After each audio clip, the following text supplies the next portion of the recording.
On the edges of midnight Texas, the highway split into two long stretches of cracked pavement, one leading west toward the oil fields and one east toward Dallas. The town itself was little more than a sagging cluster of buildings, all weathered. Wood and sun-beaten paint. A place that seemed like it had been born tired and never woke up. By day it looked almost normal old men sipping coffee outside the diner, dusty pickups parked outside the feed store, the faint smell of fried food drifting from a kitchen window. But by night the town changed. You could see it in the way the shadows gathered thicker than they should, how the air seemed to cool down too quickly, how the neon signs that flickered alive along Main Street didn't invite so much as they warned. The locals didn't talk about it, but they all knew the same rule. You didn't shop past midnight, not if you valued your skin or your mind. Sam Holloway wasn't a local, though. He was a trucker running a late route down through Texas, trying to shave a few hours off his delivery by cutting across the back roads instead of sticking to the interstate. By the time he rolled into midnight, his eyes were dry from staring at the yellow lines, and his stomach was growling. The diner was closed, its blinds drawn tight. The gas station at the corner, however, still glowed with the washed-out light of buzzing fluorescents and a hand-painted sign in the window read, "Open 24 hours. He pulled in, killed the engine, and got out. The air was sharp with that peculiar scent of dry grass and something else like singed hair carried on the wind. Inside, the store was too quiet, too still. The kind of quiet that made you wonder if the sound had been drained out of the room. A pale man in a denim shirt stood behind the counter, his face oddly blank, eyes following Sam with a sluggish kind of interest.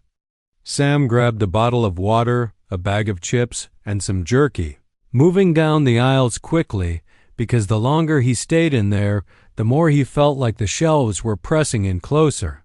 When he set his stuff on the counter, the man didn't move right away. He just looked at Sam, the corners of his mouth twitching like he was trying to remember how to smile. Then he whispered, almost too low to hear, "Not after 12. You shouldn't be here after 12. Sam glanced at his watch. 11:57. He let out a nervous laugh, handed over a few bills, and told the man to keep the change. He walked fast back to his truck, climbed inside, and locked the doors. As he pulled out of the lot, he saw, in his rearview mirror, the stores. Lights flicker violently before cutting out entirely, plunging the place into darkness. He should have driven on. Should have ignored the hunger in his belly and the weird curiosity gnawing at his thoughts. But maybe it was exhaustion. Maybe it was the fact that small towns always had some oddball superstition.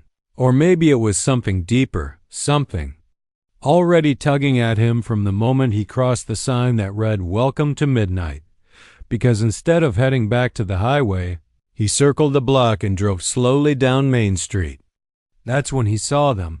The shops were alive, one after another. The clothing boutique with mannequins that stood too straight in the window, their pale faces turned just slightly like they were following him. The butcher shop with its neon sign in the shape of a cleaver, glowing red, though he could have sworn it had been dark earlier when he first passed through.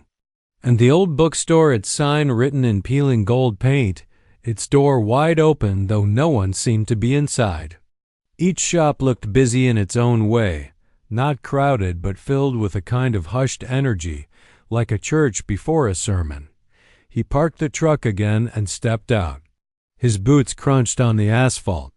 The air was colder now, his breath faintly visible, though it was the middle of July.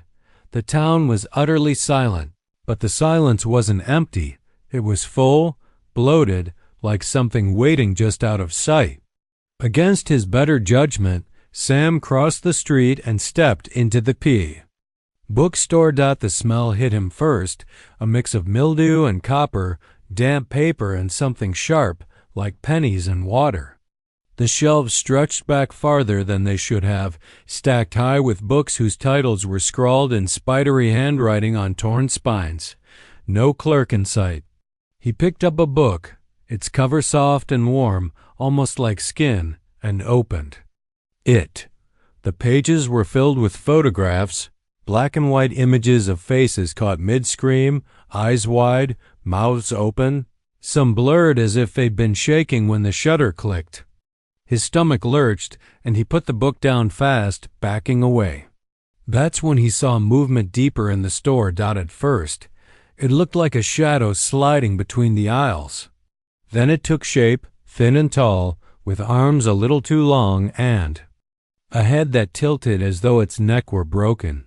It didn't walk, it glided, its feet not quite touching the warped floorboards. Sam turned and bolted out of the store, heart slamming against his ribs. When he burst into the street, the shops no longer looked quaint or quirky, they looked hungry. Every window was alive with faces staring out, some human, some not, all fixed on him.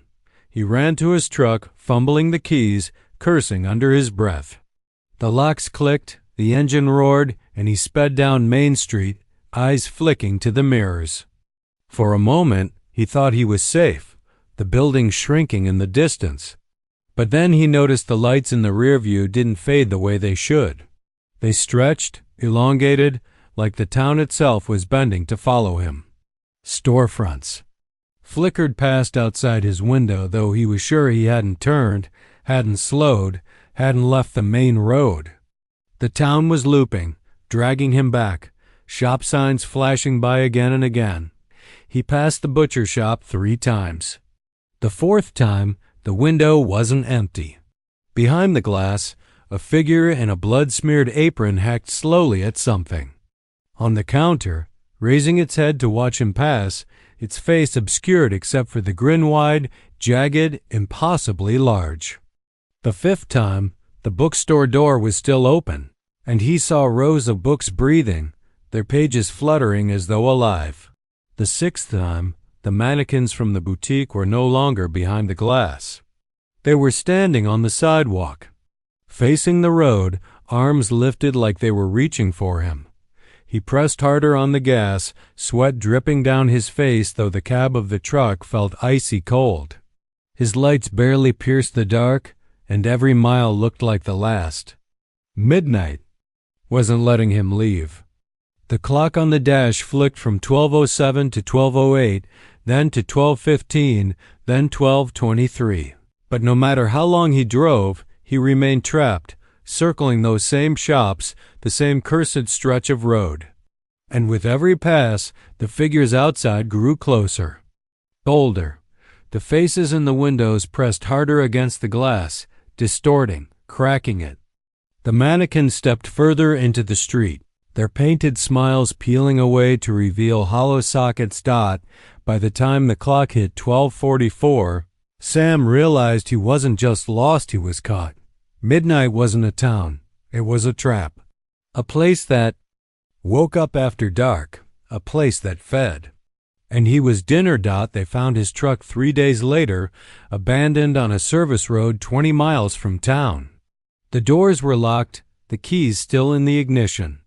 The cab was empty except for a bag of jerky, torn open, and a book sitting neatly on the passenger seat. No title, no author, just pages filled with photographs. On the last page was a new picture, still damp, still bleeding into the paper. It was of Sam Holloway, eyes stretched wide, mouth frozen in a scream that no one would ever hear.